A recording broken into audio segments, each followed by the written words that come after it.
Hello friends, स्वागत है आप सभी का एक बार फिर से मेरे यूट्यूब चैनल कहानियों का सफ़र में।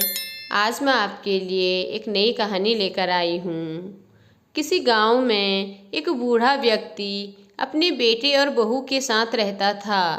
परिवार सुखी और संपन्न था। किसी तरह की कोई परेशानी नहीं थी।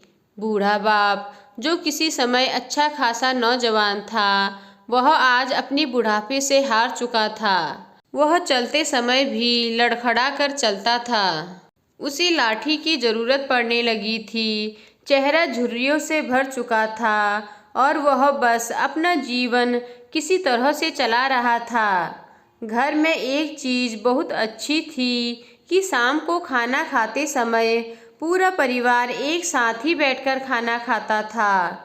तभी एक दिन ऐसे ही शाम को खाना खाते समय बेटा ऑफिस से आया ही था। उसे बहुत जोरों से भूख लगी थी, इसलिए वह जल्दी से खाना खाने बैठ गया और साथ में उसके तीनों बच्चे और बहू भी जल्दी से सबके लिए टेबल पर खाना लगाकर खाना खाने बैठ गए। लेकिन आज पिताजी को किसी ने भी खाने पर नहीं बुलाया। तभी उनके एक पोते ने आवाज़ लगाई कि दादाजी जल्दी खाना खाने आ जाइए। तो उनके दादाजी लड़खड़ाते हुए खाने पर आ गए। अब सभी लोग खाना खाने में व्यस्त हो गए, लेकिन वह बूढ़े हाथ जैसे ही थाली उठाने को हुए, थाली हाथ से छिटक गई और थोड़ी दाल टेबल पर गिर गई। तभी बहू ने घृणा की दृष्टि से अपने ससुर की ओर देखा और फिर से अपना खाना खाने में लग गई। बूढ़े पिता ने जैसे ही अपने हिलते हुए हाथों से खाना खाना शुरू किया, तो खाना कभी कपड़ों पर गिरता तो कभी टेबल पर। तभी बहू ने चिढ़ते हुए कहा, हे राम, कितनी गंदी तरह से खाते हैं पिताजी। मन तो करता है इनकी थाली किसी अलग कोने में लगवा देते हैं। तभी बेटे ने अपनी पत्नी से कहा कि अगर तुम्हें इतनी ही घिन लग रही है तो तुम ऐसा करो, कल से तुम रसोई घर में ही खाना खाना। हमारे साथ खाना खाने की कोई ज़रूरत नहीं है। यह सुनकर पत्नी को बहुत गुस्सा आ गया और वह खाना छोड़कर अपने कमरे में चली गई। इसके बाद बेटे ने अपने रुमाल से पिता के पास गिरी हुई दाल को पोंछने लगा और उनके मुंह को भी साफ करने लगा। यह सब देखकर पिता की आंखों से आंसू आ गए। फिर बेटे ने पिता के आंसू पोंछे और खाना खाने के बाद उन्हें उनके कमरे में छोड़ आया।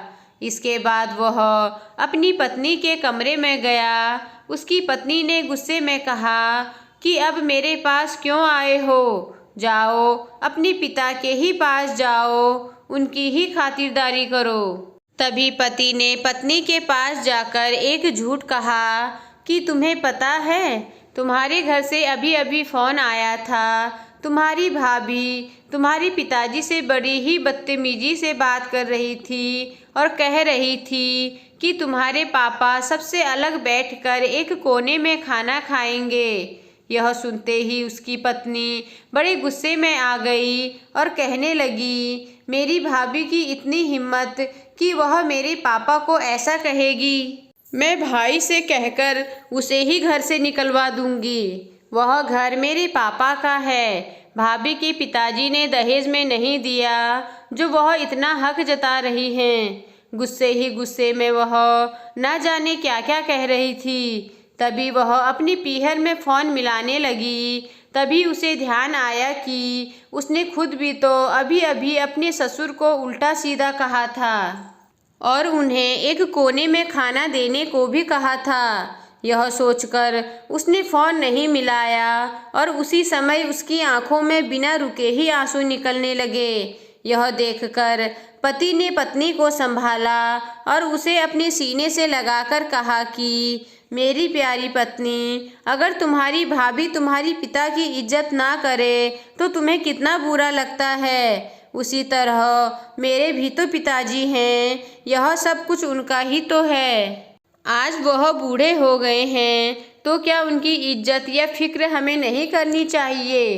क्या तुम्हें मेरे पिता को अपना पिता नहीं समझना चाहिए? अगर तुम मेरे पिता को अपना पिता नहीं समझ सकती तो तुम्हारी भाभी को भी तुम्हारे पिता को अपने पिता समझने का कोई हक नहीं है। वह तुम्हारे पिता की परवाह क्यों करे? यह सब सुनकर पत्नी और भी ज़्यादा अफसोस करती हुए रोने लगी और फिर वह अपने पति से माफ़ी मांगते हुए कहती है कि अब मुझे सब समझ में आ गया, प्लीज़ मुझे माफ़ कर दो। अब से मैं कभी भी पापा जी से घृणा नहीं करूँगी और जितना हो सकेगा उनकी सेवा भी करूँगी। एक पति का अपनी पत्नी को समझाने का तरीका बहुत ही अच्छा था, वरना कई लोग तो इस बात पर अपनी पत्नी से लड़ाई भी कर सकते हैं।